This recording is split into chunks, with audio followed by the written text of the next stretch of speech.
Yo, everybody, what's good? It's your boys. It's Flyers Talk A to D, and it's trade deadline week. My favorite show of the year for everybody.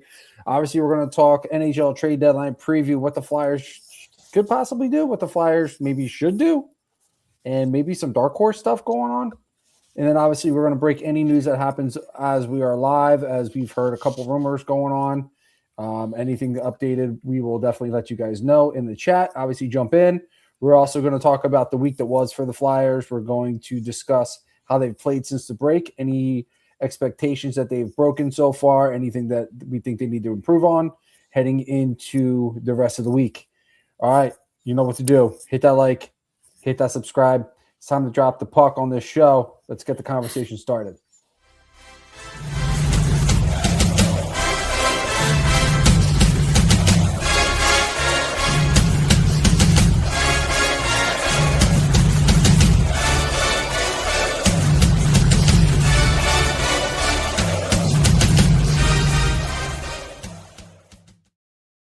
Welcome, ladies and gentlemen, to a brand new edition of Flyers Talk A2D right here on A2DRadio.com. I am Matt Sinsudi along with the Darkwing Brian Daly. What's good? And the Broken One, Rob Povia. Hey, prayers for Martinez today. Had surgery. Good luck, buddy. Oh, yes, very much. Good luck to you, Mr. Martinez. And we are brought to you by none other than the doc, Dr. Paul Vidal over at Specialized Physical Therapy. If you got any aches and pains, you call the doc immediately. You reach him at www.specializedphysicaltherapy.com. They hit either Cherry Hill or Burlington, New Jersey. And then once you're there, after a couple of sessions with them, you'll feel as good as new and everything will be nice for you. You'll just feel like everything's okay. Just everything's golden, you might even say. But either way, though, Specialized Physical Therapy, that's the place to go. And our poll question for today is: the Flyers will target a major roster need at the NHL trade deadline Friday. Agree or disagree? Obviously, it is that time of the year where the rumor mill is in full churn mode. And obviously, there have been some trades that have been made, some small, some a little big. And so far, you're waiting, you're wondering if a big blockbuster one will be coming at some point. Maybe not. Still a lot of time between, now and Friday. So who knows? Will the Flyers be in on a big blockbuster deal? Gentlemen, floor is yours. Do you agree or disagree? Will the Flyers make a blockbuster trade for this trade deadline? I don't think they make a blockbuster trade, but I definitely think they're going to do a little bit better than Boris Tkachuk. And that's definitely obviously a joke. I know they're going to do something better, but I think they're going to do more selling than buying this year. I'm going to disagree with the poll. I don't think they're really going to address the need this year. There's really not a whole lot out there as far as centers go. And then the one major center that everybody's looking at is Robert Thomas. And obviously, I don't think the Flyers have the assets to be able to get a deal like that done based off of the rumors that have been coming out of on Twitter today involving both Buffalo Sabres and the St. Louis Blues. So if the rumors are true, Flyers, again, just like Quinn Hughes, are just going to just be hilariously outmatched as far as assets to be utilized. But I definitely think they definitely move some pieces. I think you move Aristo. I think Brink is a potentiality to be traded by Friday. There's definitely a few guys here and there that I think that could definitely be moved, but I don't see them really bringing in anybody massive. I think if anything, the moves that they're going to make are going to free up spaces to bring some guys up. And if they do bring in any players, I think it's going to fill AHL roles. I think that's pretty much about it. I think this is the final year. I think we see them selling, and then they can become a little bit more conservative as far as the trade deadline goes. But I mean, this is going to be a tough year to kind of find centers for depth, which is why I think they did sign Christian Dvorak to that extension. And I don't necessarily know if they think some of the guys they have down in the AHL are quite ready yet coming up the middle. So there's still a lot of questions here, and obviously we have a lot of time left before the NHL trade deadline strikes on Friday. But this is going to be a fun conversation, boys. That's all this is about. Yeah, it definitely is. And I mean, obviously, there's a lot going around. There's a lot of rumors going around of could it be this? Could it be that? Could the Flyers try and make a move here? Are we going to see this player go there? As usual, you always get these kind of debates there. Robbie, how you feeling, brother? Do you feel agree or disagree on the poll? Well, first off, Boris Kachuk, that really shows that they're about to bring up people. I think that's the plan. As you free up room, you have to have legitimate caliber players for your AHL team as they make their own push and whatnot. So I don't see the Flyers being major buyers yet at this point in the rebuild. I too disagree. It just doesn't make sense to clog up the pipeline. I mean, despite going 3-1 since the Olympic break and being back in the playoff hunt, this is a major opportunity to evaluate the guys on the roster and see what they're made of, to see if they can carry a team into the playoffs. It's still an uphill climb, yet what a wonderful experience for a developing club. So, yeah, you talked about it, Brian. You know, there's been some links to Robert Thomas, and I think you have to eventually address the logjam at right wing, possibly moving some of that depth for, to improve your center depth. But I too saw the Sabres rumored to have offered Owen Power, Consta Helenis, and potentially Jack Quinn for Robert Thomas. Would be very hard for the Flyers to top that. What I expect to see happening, or what could, especially over the course of this week, really you're not going to have a definitive understanding whether this team is potentially playoff bound or not. But if you see any moves being made, it's the team shedding Risto, which is basically, been the talk of the town on this side, and potentially even Nick Sealer for draft picks.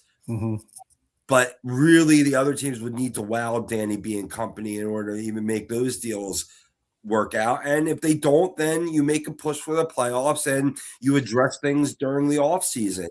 I could also see Danny and Keith making calls to the Boston Bruins. Let's say that's a team you're chasing right now. You beat them on Saturday. Maybe they fall out of the race. Maybe they want to, shed some of their project players like Matt Potra or even Dean Letourneau. Those are two centers, especially Dean's a big-bodied center. That I'm not. At least you can check in on those guys because those guys have been linked to Philadelphia Flyers in the rumor mill, as we'll get into more. Surely Boston would want like an Owen Tippett and definitely more in that scenario. But anything you're going to see, Maddie, I don't feel it's going to happen before this trade deadline when it comes to the Philadelphia Flyers. You'll see it more during the off season going into the 26-27 season. Gotcha. Well, obviously, the big thing about this is the Flyers are. What's going on, Swoopy? The Flyers, at the end of the day, I can see them making a move for trading a player out, not necessarily getting a player back. Maybe a prospect, if anything, but even that they might even shy away from at this point, depending upon position, of course. But unless it's something that, unless it's a center that's kind of worth going and having, then that's one thing. But overall, I would argue and say right now the Flyers are probably just going to make moves of trading out players to clear up space, more so than trying to bring anybody in at this particular time. If they're going to bring anybody in, it is strictly for depth purposes. That is legit. That is it. And you could always go out and find a depth guy. And you could find that person not just in the trade deadline, too. You could most likely find depth guys in free agency. And you can find those guys, you can find those guys even during the regular season. It's really not necessarily something that you need to desperately cling to now if you're just looking for depth. You can go and address that in a later date. unless you really feel like you want to shore something up for a potential run to the playoffs, fine, that's one thing. But I don't really think that that's what this regime's heads at. I really don't think that that's what they're more looking at it as, if we make the playoffs, wonderful. If we don't, okay. We still have what we have, and we still know what we need to do at the end of the day. So that's where I feel like. I feel like right now, I would say they're not going to. I'll say agree that they'll make a major move of sending somebody out. I don't think they're going to be making a major move of bringing somebody in. So I'll agree in that sense. Yeah, I mean, I'm looking at the trade bait list now, Maddie. There are definitely some intriguing younger names on here that you could potentially bring in. Big one right now that I'm looking at on the trade deadline list is Brad Lambert from the Winnipeg Jets. Center, 22 years old. He's an RFA at the end of this year. Definitely a kid who doesn't have an opportunity right now in Winnipeg to really crack the roster. He has kind of been one of those guys that's going to was a highly touted coming out of the draft, and just kind of fell flat a little bit in the Winnipeg organization. I just think a lot of it has definitely come just come from just lack of space coming up the middle. Winnipeg has a bunch of really good centers, and it's just really kind of leaving him hung out to dry. Maybe an opportunity to play up the middle for the Flyers in a short period of time is maybe what the doctor ordered for a player like him. And he's an RFA. So if you don't feel like things are working out in the 20 some odd games that are left, maybe you swing them at the draft and try and get something for him. But not a whole ton of guys that I think would really fit the need as far as centers go on this list. Now, interesting one would be, now you guys are going to call me crazy for this as we continue to go through this conversation, and Swoopy is going to probably want to hang me, but he's already said he's not going to come here. He's got 3 teams already that he wants to go to, and one of them is not Philadelphia. But Steven Stamkos, I think, would be a perfect addition to this roster right now. 1, added leadership. 2, great locker room guy, good community guy, and this is a guy who's won multiple times in this league and could really help some of these young guys really take their next step. Now, again, I'm making sure I'm reiterating this. It's not going to happen. It's not going to happen, but I think he kind of fits the mold, and his contract's up at the end of next year. So you have him for roughly a year and a quarter or so. But I think for what they're doing right now, I think he'd be perfect. But he's a player you bring in to win now, and he wants another shot at the cup. So Philly is definitely not happening. Yeah, I mean, it's a nice thought, but it is what it is. However, That's all it is. I would say though, even addressing the center situation right now, I would say at this point, unless it's a young player that has the opportunity to really, like you were saying, try and crack a roster, that's one thing. But in terms of a veteran player right now, I would say not right now. There are veteran players that are already on this team, and I don't necessarily think we need to add more veterans at this time. Yeah. So I'm kind of okay with not necessarily doing that. If they're young, give them a shot. If not, it's all right. We'll just stay where we're at. Swoopy saying Risto to Dallas with a couple of question marks there. You think that would be a logical trade partner here for sending off Risto to? I'd have to take a look at what draft capital they have, because what we saw a day or two ago, Edmonton trading for Connor Murphy in exchange for a 2028 second round pick really heightens the asking price for a player like Risto to at least a second round pick. So if they have one available, as soon as the next draft, if not the draft after, I'm sure they would. That's something I'd be interested in, right? So that way you can, build upon your capital at this last point where you'll be looking to do that and get something for arguably probably your biggest trade asset on the blue line. Dallas, could certainly use Risto services, so it makes logical sense on that behalf for certain.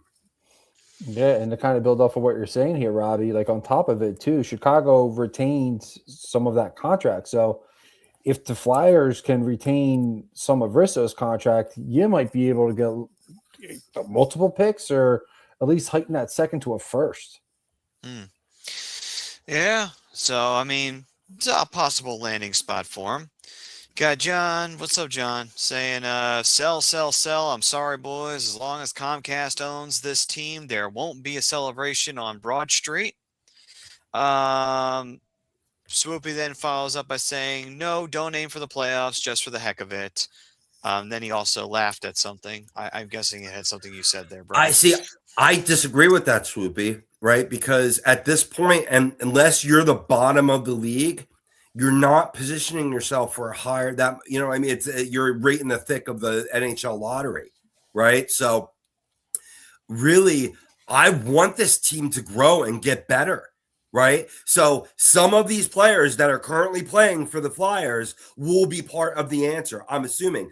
Like, you're not going to totally replace everything you've built up to this point. So why not give them that experience of winning and getting into the playoffs? It's not just for the heck of it. Am I alone on that island? No, I'm with you 100%. I'm all for trying to get back to the playoffs as soon as possible. Create a winning culture. You can learn so much from being eliminated in one round than you can from not making the playoffs at all. You have guys that have been in this locker room that have been through this rebuild almost the entirety of their careers. They want the playoffs. You have to. I don't think they're totally far off. If you can at least battle and fall just shy, I'm all for that. But you have to show some life here in these last few weeks of the season. Otherwise, you're going to start losing guys, and it's just you're going to be taking multiple steps backwards because guys aren't going to want to stay. You have to at some point be like, let's go. We have to make the playoffs regardless of how quickly we're out. You can learn a lot from that.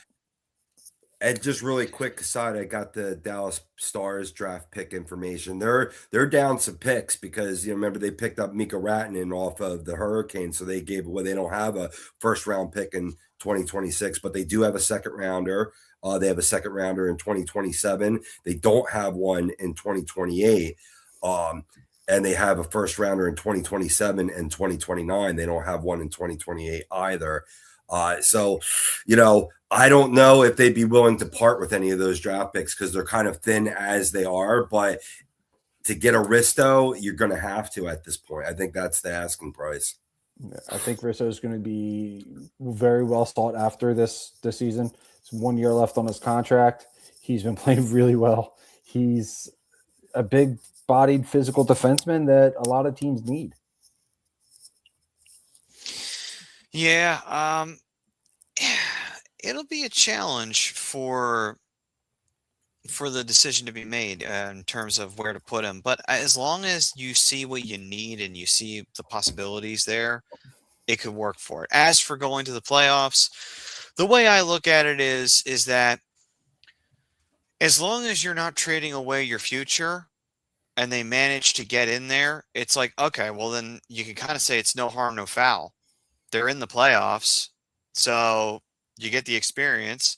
You didn't trade anybody away to build from the nucleus of the young core, so they're there. It is what it is. If they manage to rattle a team, they rattle a team, and they walk away from that with a positive on their side. Again, you didn't lose anything; you gained something, if anything. So, I'm more of you don't have to necessarily shoot for it, but you're gonna. I mean, every team's gonna. Yeah. Just some teams are just that bad at the end of the day. And ultimately, at the end of the day, if they make it, they make it. If they don't, they don't. Either way, we know where we're at in terms of this team is still a work in progress. Nothing's been traded. Nothing has been moved. The youth is still here, and they're still learning and growing. And if they get a little playoff experience in the long run, so be it. Yeah, It'll serve them. And the thing too is you have your nucleus here now. Obviously Zegras is a little bit up in the air because you haven't signed him to a deal yet. But even if you don't want to include Zegras in that, you have Michkov, you have Forster. So that's two big pieces. If you want to say TK is a part of that nucleus, I would absolutely agree with that. That's a guy who wants to battle for a playoff spot. This is a guy who's been losing his entire career. He wants the playoffs. You have to at some point push yourself to the point where it's no, you can't accept what the past has been. You have to say, hey boys, listen, we got to figure out what we got here. This is enough. It's been 6 years without the playoffs. It's too long for Philadelphia. It's time to get back.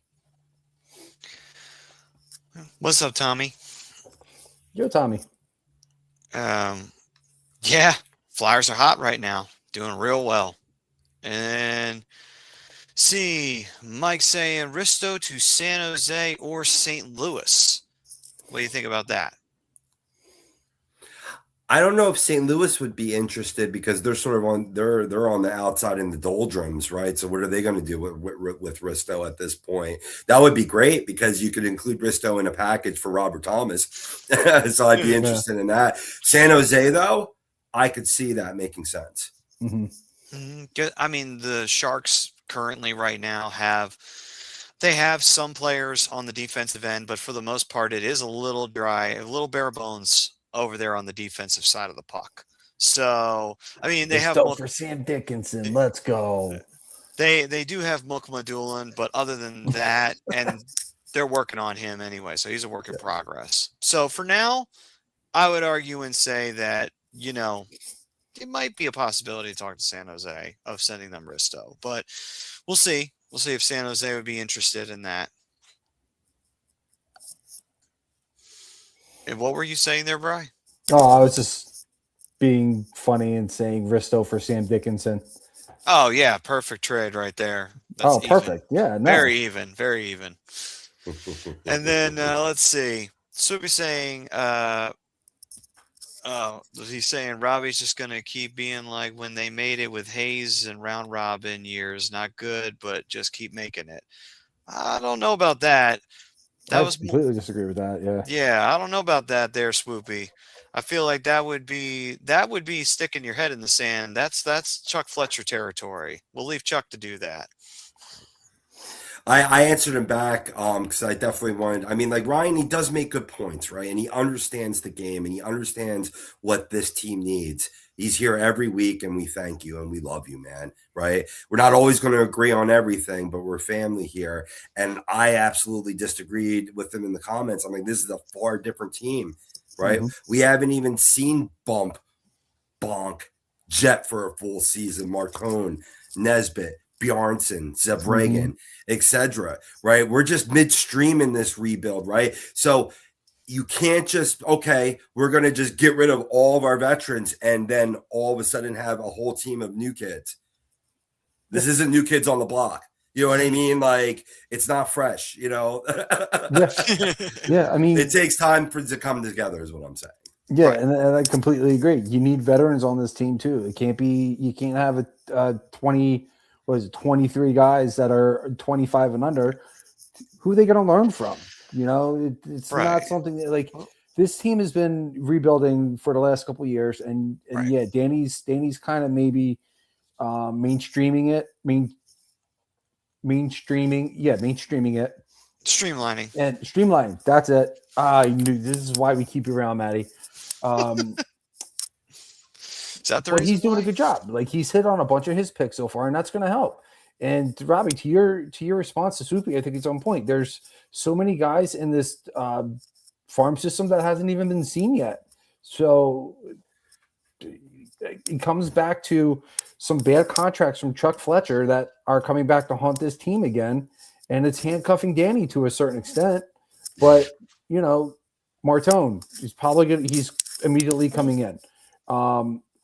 Bump probably getting called up depending on how many moves. Bonk probably getting called up depending on the moves. Giving Emil Andre full-time minutes once they free up a spot so he can develop a little bit more. So many question marks here, and to say that this team isn't rebuilding right or rebuilding properly, they're doing a great job with this team right now. And there's, again, the future is bright with this team. There's just still a couple band-aids in spots there probably shouldn't be, but that's what the trade deadline's for. Where he might be getting confused, and I can understand this, is that we didn't do it like Chicago did. They did strip their team more, right? But they weren't saddled with as long as contracts, immovable contracts that the Flyers had. So you gotta. Hey, what's up, Chris? Speaking of the Blackhawks, I'm not trashing them. They did it their way, and it's going to work out there famously. But for right now, based on what you had from previous administrations, right? I think they took lemons and are making lemonade to the point where you could try to be competitive now and build for the future. And that's what maybe gets people thinking this isn't a true rebuild. True. It's one of those things where, I think the problem we have is that, like we said, previous regimes really hurt this team moving forward and inheriting the situation that they inherited. It's not as simple as saying, okay, we got to get rid of everybody. It's like, well, if you can't get rid of anyone, then you're stuck with what you're stuck with. And the Flyers are stuck with what they were stuck with. It's a shock they were even able to move Kevin Hayes. Honestly, that is a miracle they were able to get that moved, because that contract was absolutely ridiculous and Hayes was not worth it. And so that, again, that's just a perfect prime example of this is what a previous regime does, and it hurts the one coming in.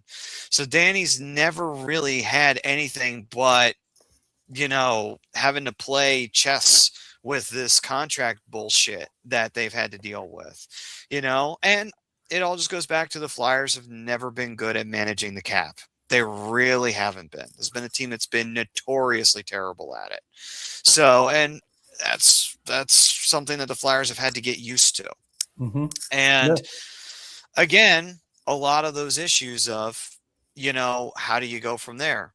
And Coots' contract is a good example of frustrating. I can't deny that. TK's been fine. I don't really have a problem with TK. I mean, I'm there with you with Coots. I'm frustrated with him, but I'm okay with TK. Priz saying, agree. Flyers did a great job navigating those contracts while rebuilding. Yeah, and Danny's done a great job of moving some of these contracts that we thought he wasn't going to be able to. Like, for instance, I thought we were stuck with Ryan Ellis, and now Ryan Ellis has been traded twice. So, perfect example of that. Coots is another tough example too. So, continue, Maddie.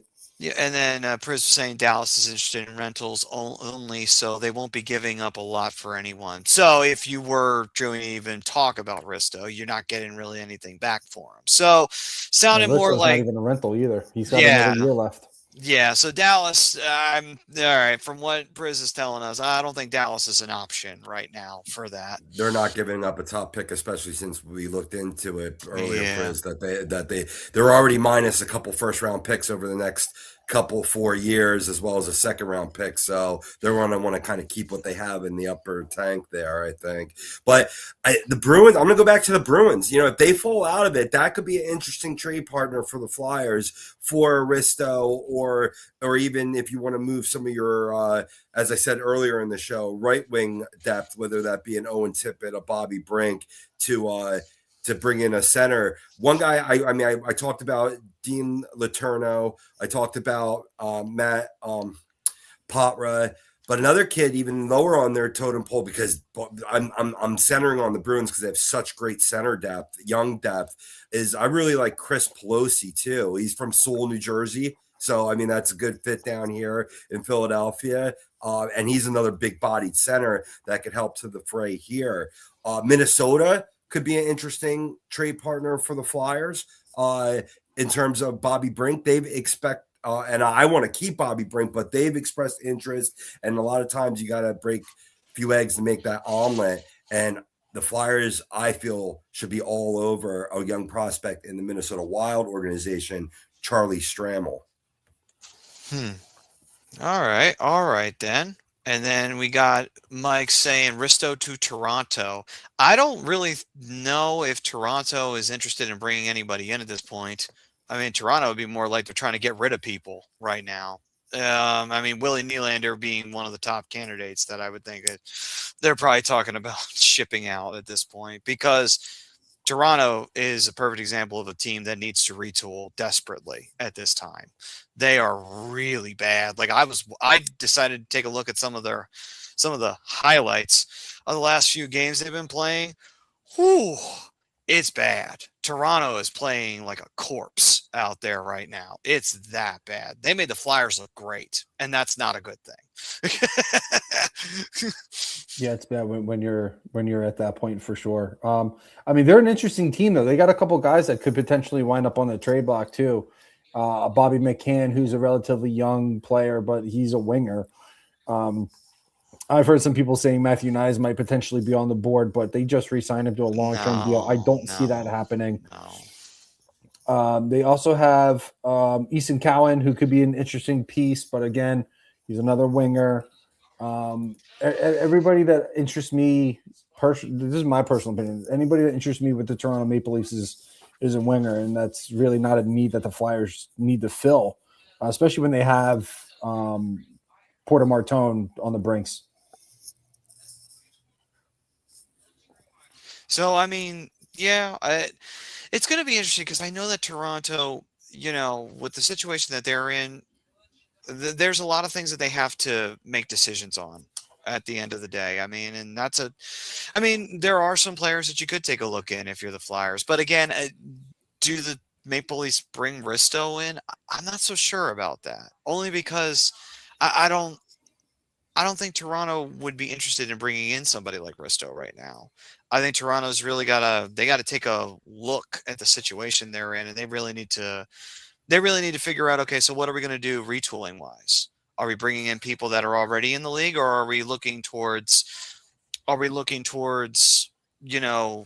maybe trying to restock the shelves a little bit here and build around Matthews again?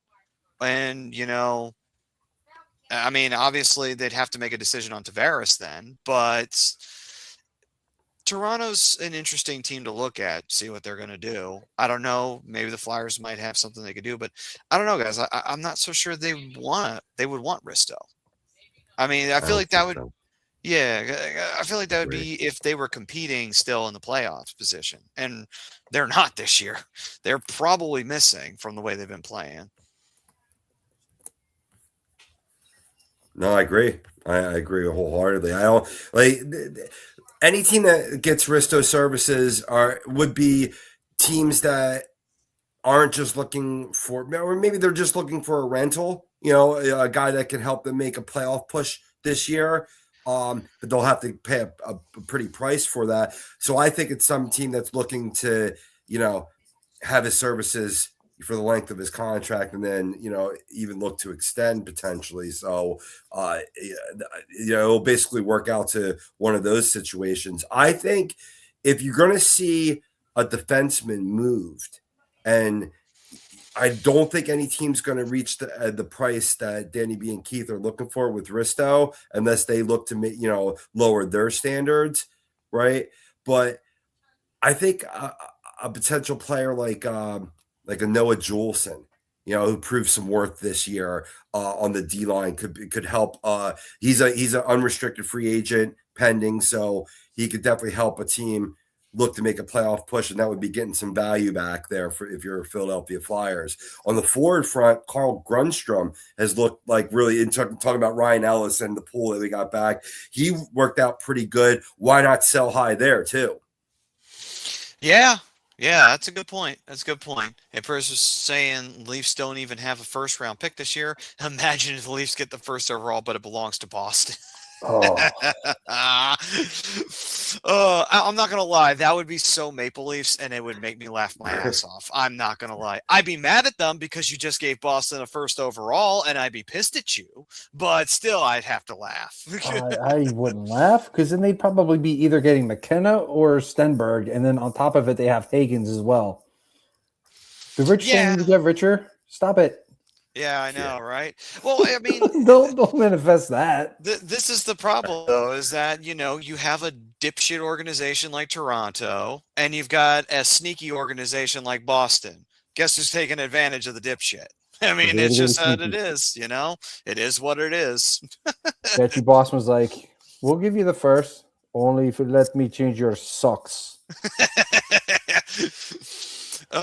Priz was also saying Flyers need to hone in on Wallstead, as Brian brought up episodes ago. Episodes, plural. But yes, I agree. That's a good show if you ever watched that with Matt LeBlanc on Showtime episodes. Just saying. Mm-hmm. And then No, but I agree. You definitely got to hone in on some youth out there if it's actually being dangled. You don't I wouldn't be upset if they didn't get the deal done. I just want to know that they're making the calls and just seeing what's up, and guys like Wallstedt, Shane Wright, Brad Lambert, just to name a couple guys. Bring in some youth here. It's gonna definitely help. Center specifically, goalie. I mean, I would love to have Wallstedt. A lot of people think that the goalie's one of the last pieces, but I'm all for it. I would give up Bjarnason for a goalie who's ready now, and a goalie who's performing really well right now. And obviously, Minnesota's selecting Gustafsson over him. Why? Don't know. Gustafsson's good, but Wallstedt's a future. He's a franchise guy. Let's go. He's being eased in as that franchise guy, and I agree with you, right? So I think he's up at this level, but just because they don't really maybe have a better option at backup, right? I think he's neck and neck with Bjarnason, and I think Bjarnason's going to be here next year. I think you're going to see Ersson go, you're going to see Koloslav goal, and it's going to be Vladar and Bjarnason. And eventually, people are getting all like I saw what's her name, Haley Simon, that covers the Flyers. Oh yeah. I might be getting the name wrong, but she was talking about how Dan Vladar could be a franchise goalie here. What are your thoughts on that? No. That's a very sweet words to say to Vladar, but no. Vladar is not the franchise goalie here. I love Vladar though, and I've loved what he's done. He's had a big career. He's had a career resurgence, and we appreciate that from him. He's definitely done very well, but he's not the franchise goalie. He's been around for a little while, so no, I don't think that's the case. No, yeah, 28. Yeah. It's not likely. He could be here for a little bit until that guy might be ready, but I wouldn't necessarily say he's the franchise guy. That's a little bold. He could be the Gustafsson to the Wallstedt. Right. So why give up assets? Like, you got it already. Between Zevragan and him, I'm not interested. I'm not like I hear you, Brian. You're not wrong, Priz. You're not wrong. I'm just not interested because he's shown some leaky pipes himself. And I mean, it's because he's ahead. He shouldn't be where he's at right now. He should be playing a full year in the AHL. Yeah, and I was actually talking to a buddy about this earlier today. Believe it or not, Vladar is perfect for what they're doing right now. So what happens next year is you let go of Ersson. He's gone. Next season, you have Bjarnason play backup to Vladar. And then after next season, Bjarnason takes over the reins. Vladar either signs a 1-year deal or you let him walk in free agency or trade him or whatever. Try and get Zevragan a year in the A.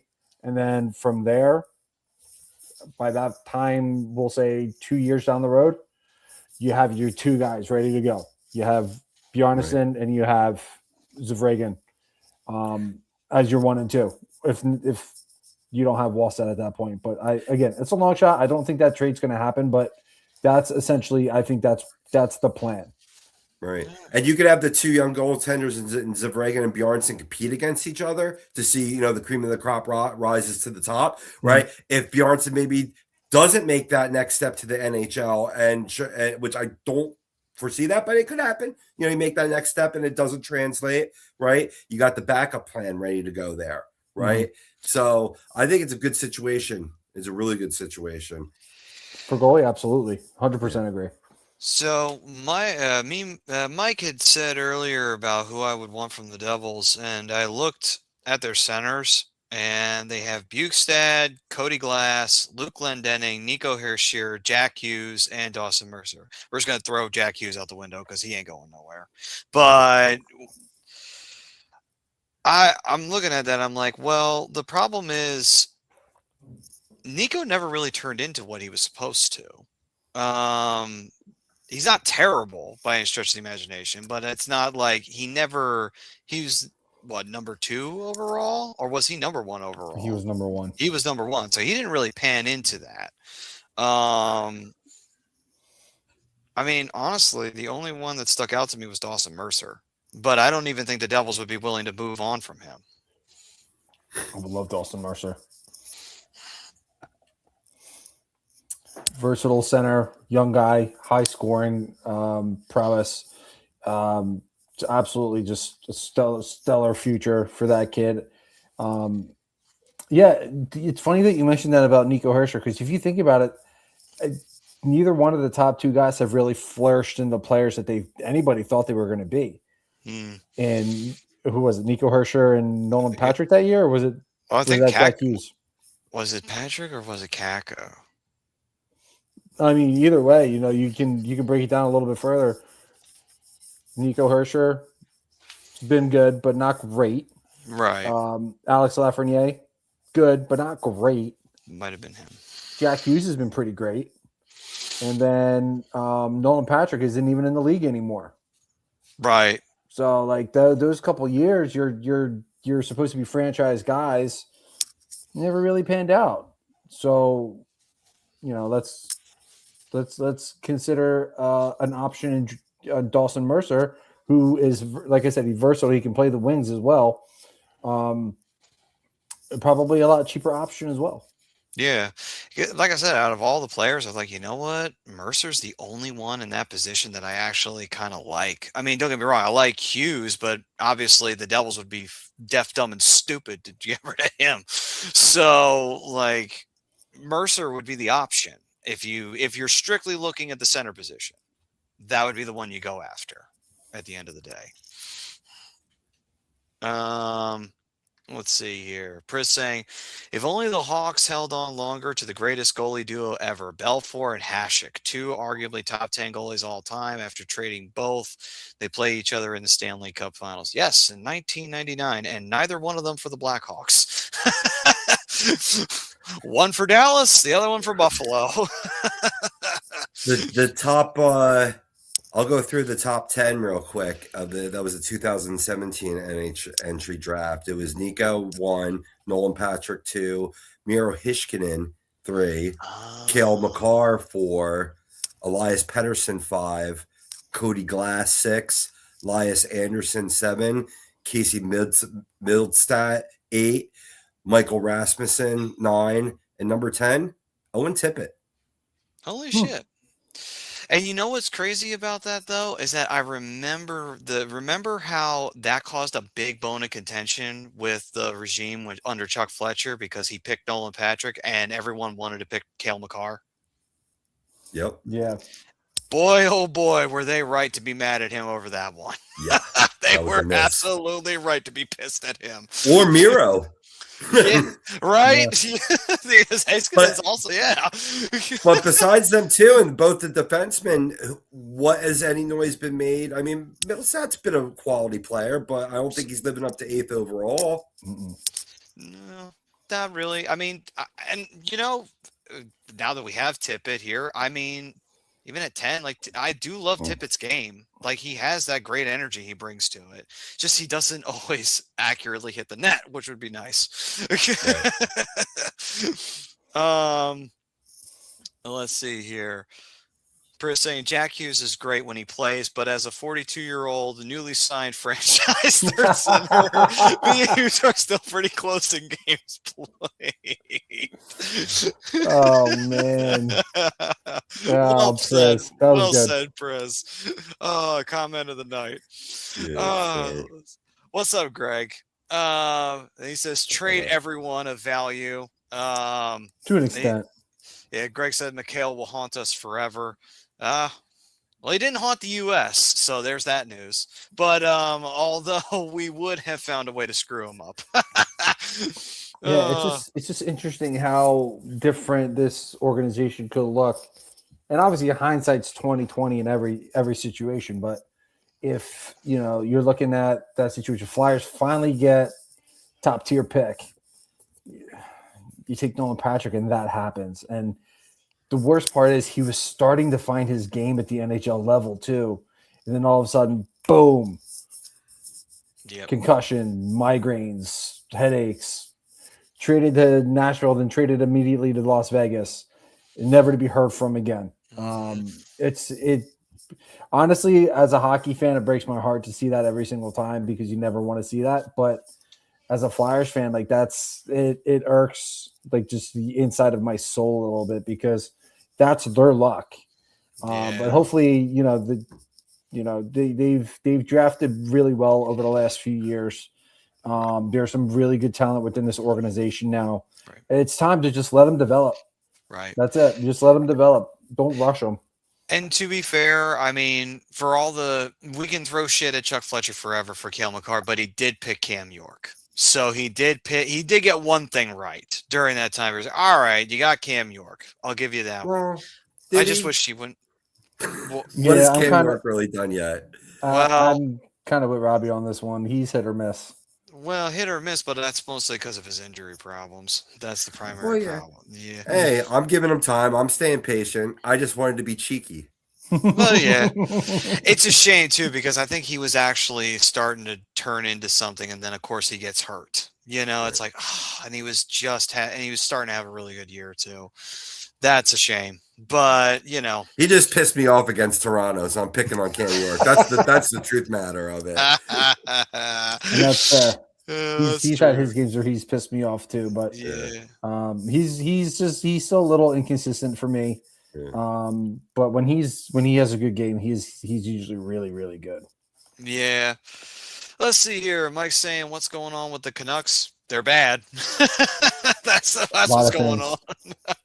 Yeah, it's been pretty bad. They just got absolutely crushed 6-1 by the Dallas Stars. Ooh, and they had Tolopeo in goal, and he scored on himself.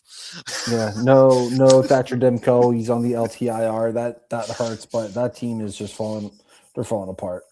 You know what, though? I think Vancouver, they need to fall apart at this point. They had tried so long under Jim Benning to make shit work, and things did not pan out. Brock Besser didn't really pan out. Elias Pettersson is still a really good player. Just unfortunately, Vancouver's Vancouver. And, it's just, they needed to fall in order to get themselves back into rebuilding because they really do need to do that. I'm actually really glad you brought his name up. Pettersson? Yeah. So I've heard his name linked to the Flyers over the last day or two. And I've had multiple discussions with guys at work about it. I'm not sure how I feel about it personally, but I'm curious. And then even when Robbie comes back, I definitely want your guys' opinions. Like I don't hate the idea because he's still a relatively young center and he does have the ability to be a high-end scorer in this league. My only thing that would concern me about bringing in an Elias Pettersson would be, well, one, you're getting a minimum bottom second line center with Elias Pettersson. He was not good with Rick Tocchet at the helm. So that would be my biggest concern. We're going 2-3 last 3 games, no shots on goal.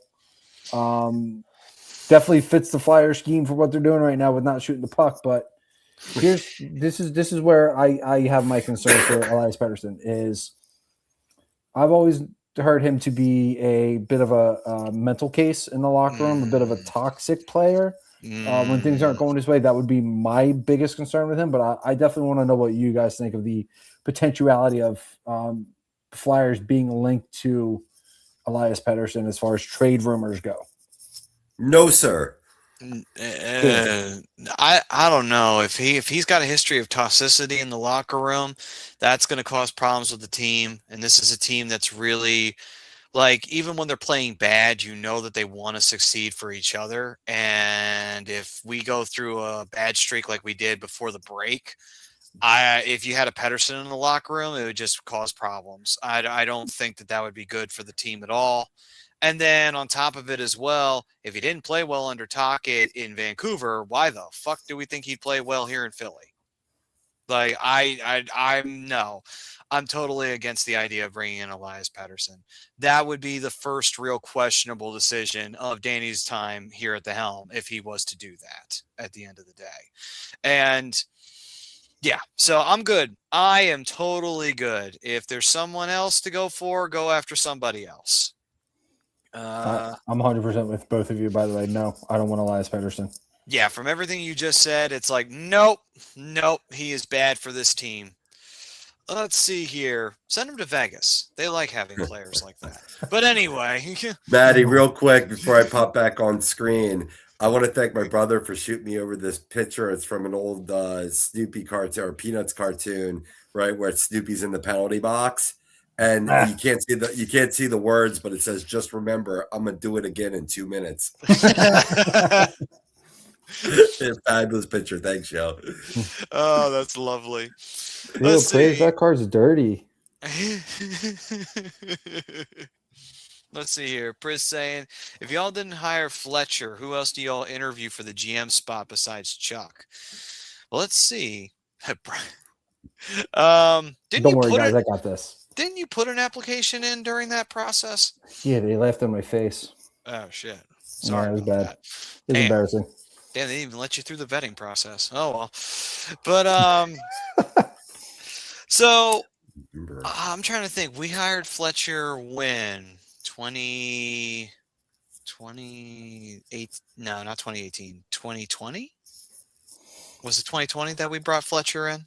I don't even remember. I wouldn't even remember who was even available then. I'm just trying to remember when we brought Chuck Fletcher in. 2018. It was 2018. Okay, I was right the first time. So 2018. Interesting. You know what I probably would have done? And this is going to sound a little funny. I would have gone to Tampa, and I would have tried to see if I could talk to Steve Yzerman. And I would have thought if he'd been interested in coming to Philadelphia. He probably wouldn't have, because he was still in the thick of Tampa at the time. But I would have talked to him. I would have said, hey, if you're interested, we could use you in Philly. I would have gone with them, honestly. Oh, he drafted Forrester too. Okay, all right, Chuck. Yes, that's right. He did draft Forrester. But he also drafted Cutter too. Fuck him. Well, yeah. Okay, well, that one's not fully Fletcher's fault. How is he supposed to know Cutter was going to have an attitude problem with Philadelphia? Sorry, Brian. I know that's your Lord and Savior over there, but right now he has been. He single-handedly helped us beat the Calgary Flames the other night. So yeah, we'll take it. But yeah, what about you guys? Who would you have gone after in 2018 if not hiring Chuck Fletcher? I probably would have, because I'm seeing what he's doing with a young rebuilding team right now. I would have considered Pat Verbeek. Okay. After spending a couple years working under Stevie Y, he would be my choice. I mean, look at what he took a couple chances on some draft picks, and it's really paying off. I mean, they're both looking like they're going to be high-end talent right now. Maybe he missed a couple here and there, but taking a chance on Leo at 2, loved it. Taking a chance on Beckett Seneca, who was projected to be I believe it was like either somewhere between the 11th and the 13th pick in the draft. Took him at 3, and look at what he's doing. Yeah. So he would be a guy I would have taken a shot on if we didn't have Danny. Yeah, Verbeek does have a good scouting department out there in Anaheim. He really does. What Priz right here, he's got a good choice. He said Ken Hughes. I mean Montreal does look dangerous. So I get that's not a bad choice at all there, Priz. Ken Hughes would have been a good choice. Um what about you, Robbie? Who would you have gone after in 2018 for the GM spot if not Chuck? Uh, I thought it was a good move because I liked what he did in Minnesota, right? But they also, I got the information, they actually interviewed Columbus Blue Jackets assistant GM Bill Zito and former Toronto Maple Leafs GM Dave Nonis as well. So out of those options, I think Chuck was the best option at that point and the first non-Flyers player. And I think that was an important thing for this organization to show at that time. So I was fine with the Chuck Fletcher hire. I wouldn't have gone elsewhere. I mean, did you just say John Davidson earlier, Uh, Brian? no, Pat Verbeek. No, Yeah. Pat Verbeek. That's what I was thinking of. Sorry, Pat Verbeek. I could have liked that too, just because I had a lot of respect for his leadership as a hockey player as well. So. I think Chuck was the right decision at that time. Out of the three you just mentioned, yeah, because I mean anybody would. A 10-year-old is a better choice than Nonius. Well, let's see here. Mike's saying, who wins the Stanley Cup first, Seattle or Utah? I'm actually going to go Utah on that one. I think that, see, here's the thing. The Coyotes, even though they were still considered a laughingstock, they were sneakily building a really young and hungry team. And I actually do have a lot of love for that team, as a matter of fact. Like, I actually like that team. I mean, I hate the fact that Garnet Hathaway gave him a game, but I like the way that team's built. Like Clayton Keller is a phenomenal player, absolute stud. Yes, he is. And Vejmelka's not a bad goalie. So, I mean, overall, like, that's a damn fine team over there they got in Utah. And, the organization can thank the organization in Arizona for starting that process to properly rebuilding that team. So, and there's good players getting ready to come up. I mean, I know Dylan is not going to want to hear this, but Tijay Ginla is a guy who's going to make a huge impact. They just got JJ Peterka in a trade. I think sending Josh Doan to Buffalo was a mistake, but I like JJ Peterka coming back the other way. He's been really good. They got some talent there, man, and a couple pieces here and there to kind of shore some things up. But Utah is in a much better situation now, having the ownership that they do than they did in Arizona, and I think that says a lot for the team and creating that culture for the Mammoth. And now that they have a team name, you complete the process, and now you have something to fight for. You have something to play for, and I love what they're doing. I think they win a cup before Seattle, and it's not even close. I think so too. I mean, I think that the Kraken, and here's the thing too. I'm not saying that the Kraken don't have anybody. They do have some players, but this is a team that clearly is showing a lot of expansion woes, and normally so. Utah, on the other hand, they have the advantage of inheriting really talented players that Arizona had drafted before moving. So that's also two different angles that you have here. Seattle's starting from nothing, and Utah has inherited some good players that, just happen to be there for the relocation. So it does help a little bit. I mean, hell, the Coyotes benefited from it after the original Jets moved to Arizona. So there you go. Let's see here. Chris saying, feel terrible for Kevin Adams. He gets fired his years after drafting finally shows up. That's actually true. That's kind of true. That's true. Oh, man. I mean, to be fair, they really didn't start going this hard until after they fired him.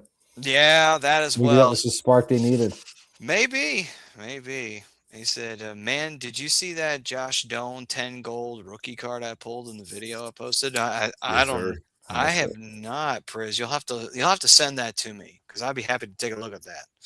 But so overall, For the deadline, I think we're all pretty much in the same boat with the Flyers. Was there anything else you guys wanted to add onto that before we finished up? I have a question just to Sure. wrap it up. Do you expect the Flyers to be active, make just a deal or two, or stand pat? I was anticipating this, so I've been thinking about this already. I think they're going to make a couple moves. I don't think they're going to be super active, but I definitely think I'm going to say they're going to make like 3 to 4 trades and then be done for the day. I'll say a deal or two. Unless something really crazy comes along, I think it's just a deal or two, and then that's it. Let's see here. Mike saying, talking about long rebuilding teams, looking at Montreal. Well, Montreal is looking good right now, and they're sitting in a nice little spot. They invested in the youth, and they got what they needed out of it.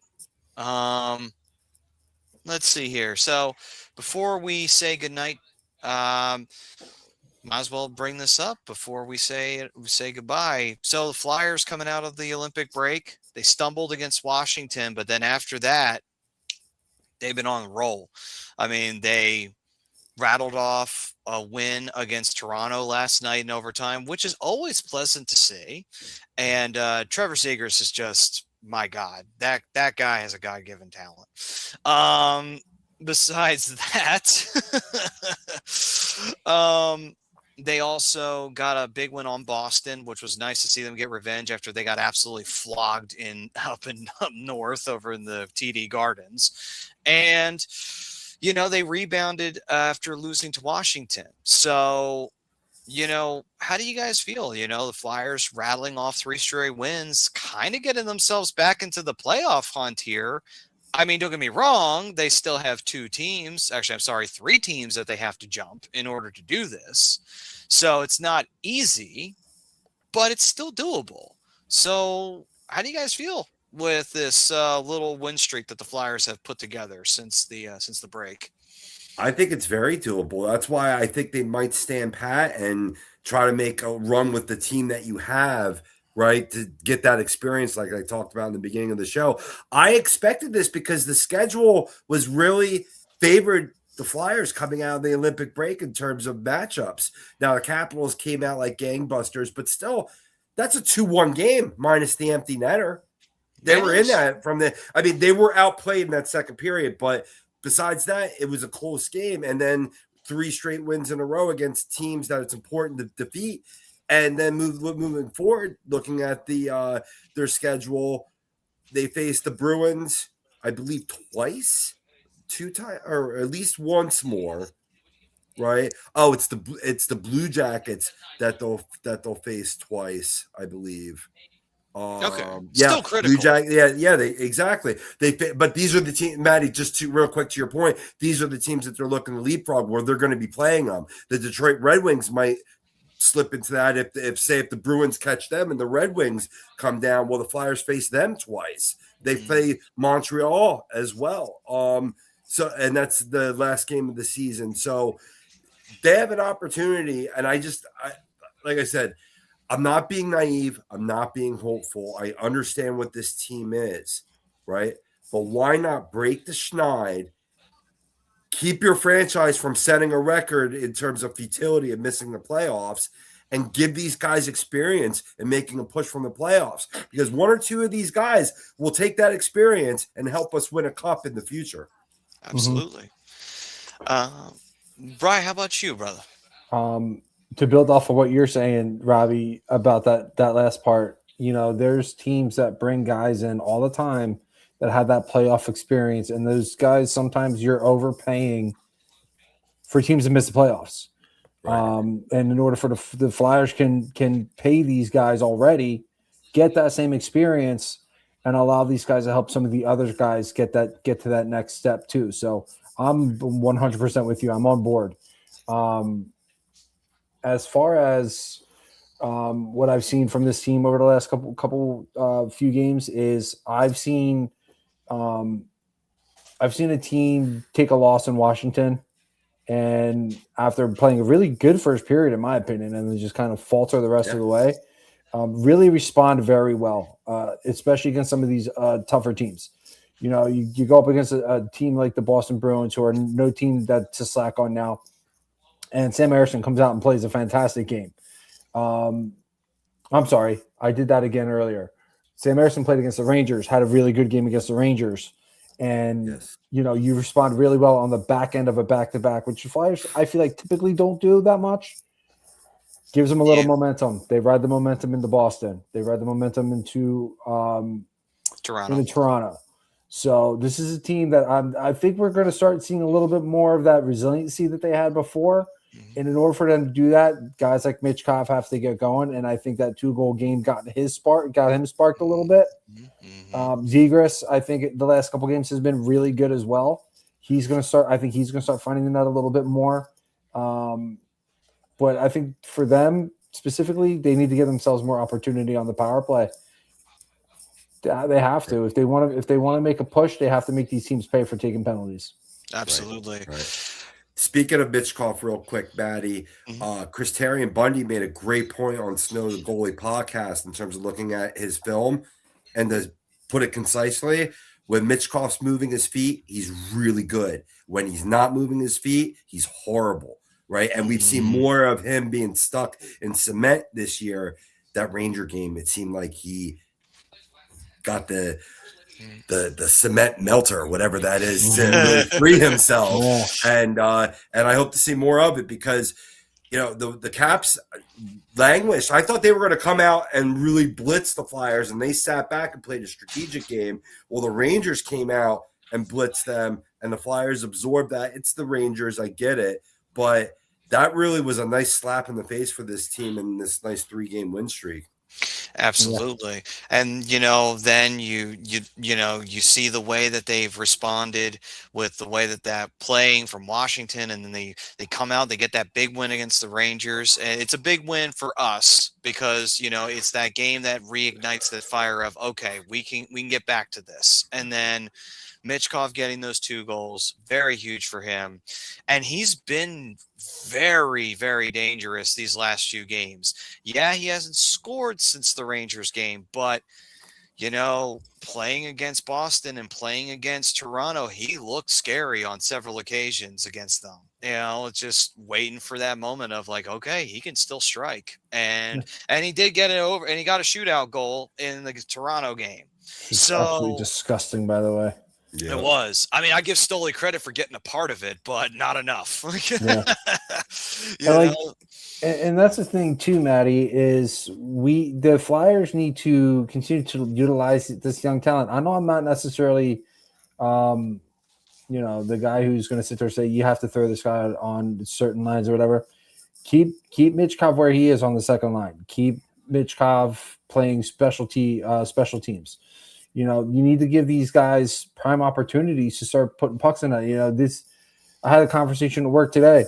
Mitchkov is the guy people are paying to go see. Zegras is a guy people are paying to go see. You want to see these guys score and have these opportunities. So for me, I shake up the power play a little bit, and I put Zegras, Mitchkov, TK on the first unit together. However you want to shake them up.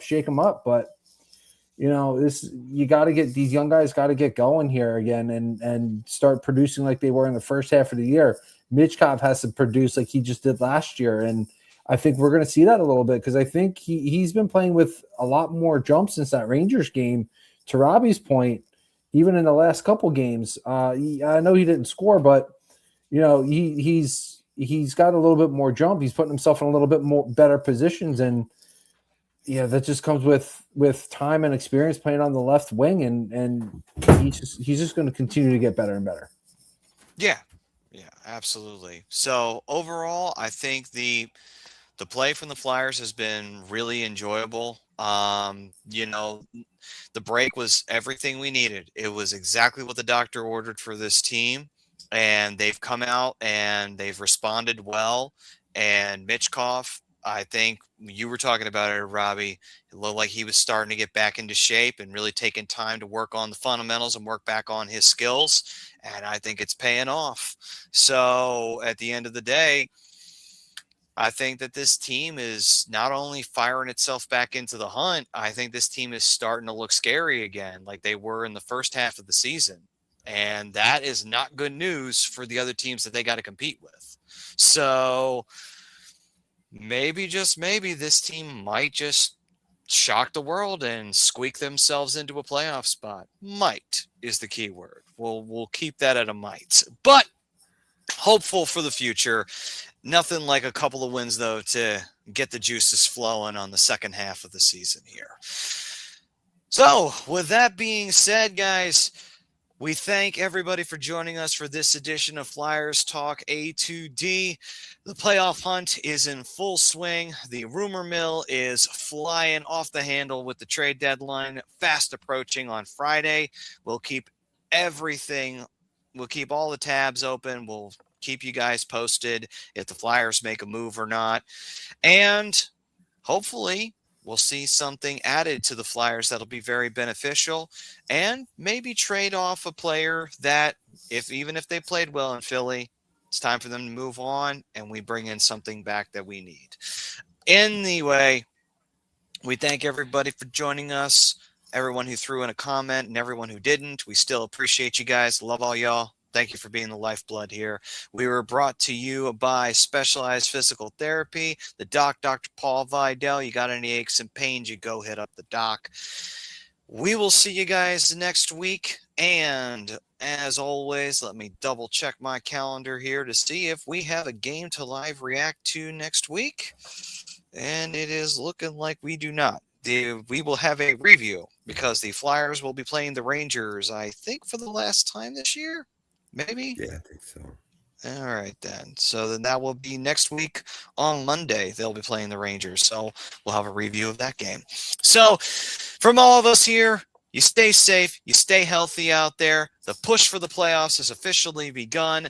Excitement is building up, tension's building up, anger is building up, and hope is building up that Lord Stanley's Cup will pay your town a visit come summertime after your team has battered and bloodied itself through the gauntlet we call the Stanley Cup playoffs. Until then, though, folks, stay safe, stay healthy. We'll see you all next week. Peace and love, everyone. God bless.